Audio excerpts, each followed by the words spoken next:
We have another loaded show on tap today on the Ravens Rundown, but first, let me ask you a question, Ravens fans. Do you want Ravens coverage here on YouTube that covers the latest news and rumors in an informative, educational, entertaining, and consistent way? If the answer to that question is yes, then this is your one-stop shop for the best Ravens coverage here on YouTube. Make sure you subscribe to the channel. A little more than 300 people away from 4K. How quickly can we hit that number? It's up for you to decide. More subs equals more videos. So hit that big red sub button or go to youtube.com/RavensTV. And with that, let's start today's show.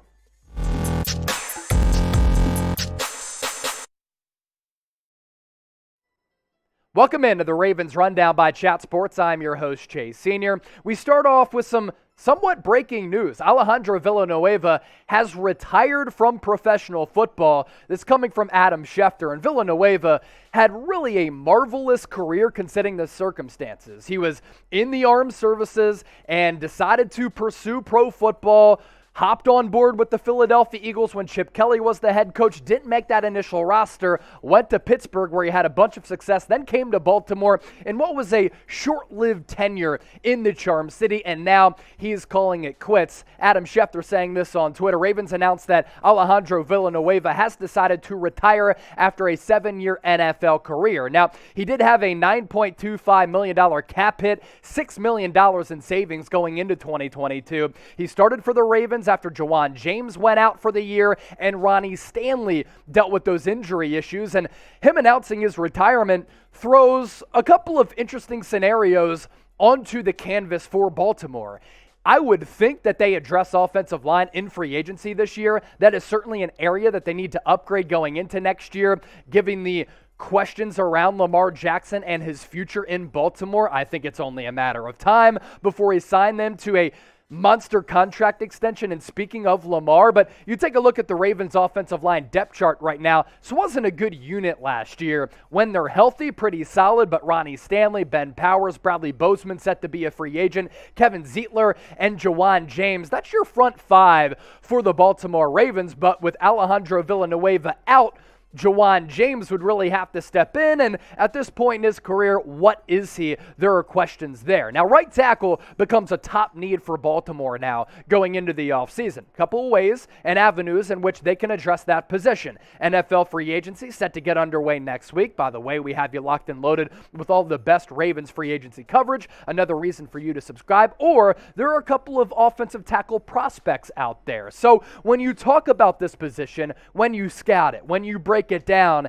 is right tackle a top need for the Baltimore Ravens? Some might say Lamar Jackson the top need. I want to see that contract extension inked in stone, or is it right tackle? Why for yes and for no? You let me know right now.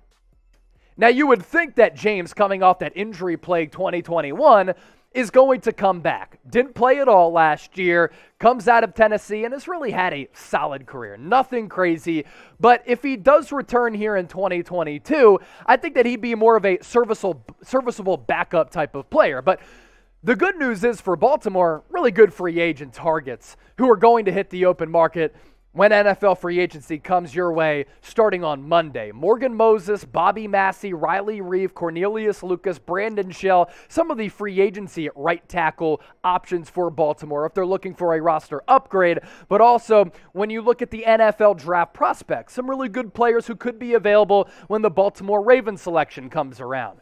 Trevor Penning, Bernard Raymond, Darian Kennard, Abraham Lucas, as well as Daniel Falele out of Minnesota.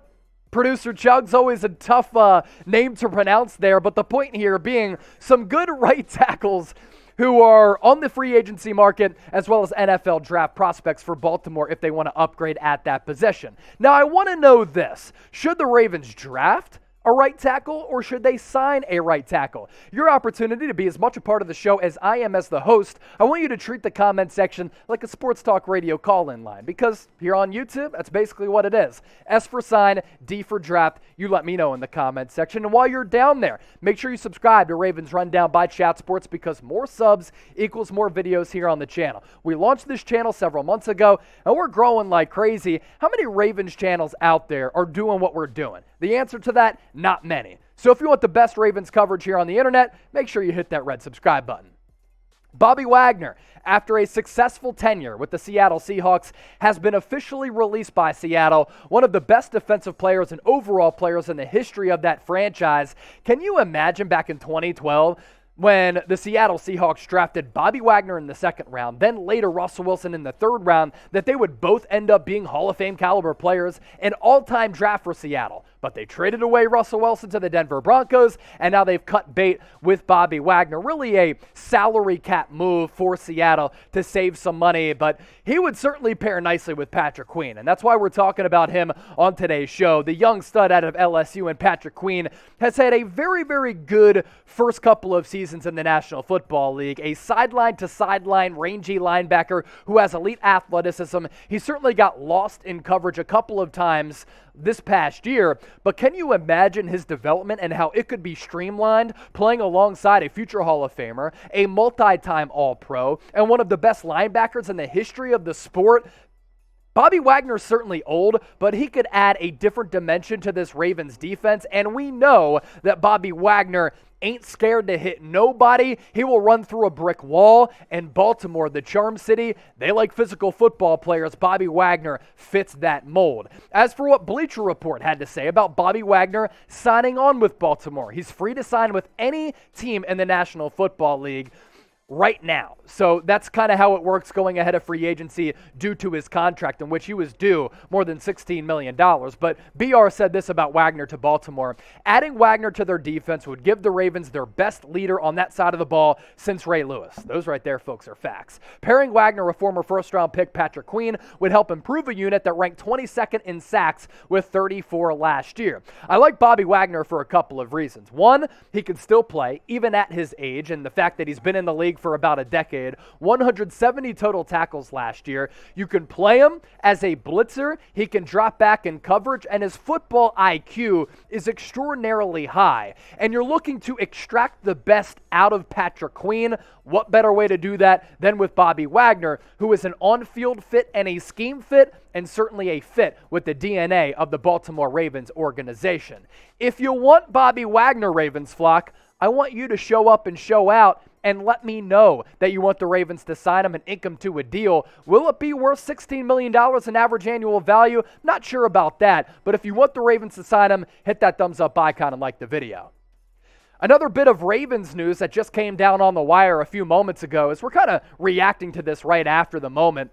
Tavon Young, the Temple product, cut by the Baltimore Ravens, $9.18 million cap hit, $5.85 million in savings. He stepped in for Marlon Humphrey as well as Peters last year, and I thought he did a good job in doing so. You could play him on the outside, you could play him in the slot, and the Ravens could now use that money to sign a big-name free agent. Now, since getting drafted out of Temple, Tavon Young has had an up-and-down tenure with Baltimore. They signed him to that big contract back a couple of years ago, and as evidenced by the financial figures to my right, this is really a cap-saving deal for Baltimore. I got an opportunity to cover Tavon Young when he played for Matt Rule at Temple. He's a really good slot corner. Unfortunately for him, he's dealt with a lot of injuries the last couple of years, and his availability has become an issue given how much he's getting paid. Now, here's something that kind of crossed my mind. Cutting Tavon Young, does that mean that Marcus Peters is safe and staying in Baltimore coming off that torn ACL? When Marcus Peters is right, he's one of the best cornerbacks in the National Football League. He was rumored to be a cut candidate like Tavon Young. But you're not going to just completely rid yourselves of all your top-tier cornerbacks on this roster. You have Marlon Humphrey coming back, even though his season was cut short because of injury. But you're not going to cut, I don't think, Tavon Young and Marcus Peters. Now that you cut Tavon Young, doesn't mean that Marcus Peters is going to come back. Yes, he's due a lot of money, and yes, he's a very good player. Has some baggage, of course, but it's one of the top preeminent corners in the National Football League. I think I lean toward him staying in Baltimore. Now, if he does come back to be more, rate the cornerback duo of Marlon Humphrey as well as Marcus Peters on a scale of 1 to 32 among the top two cornerback tandems in the NFL. Rate it for me, 1 to 32. While you're down there, subscribe, and thanks for making today's show a part of your day here on the Ravens Rundown.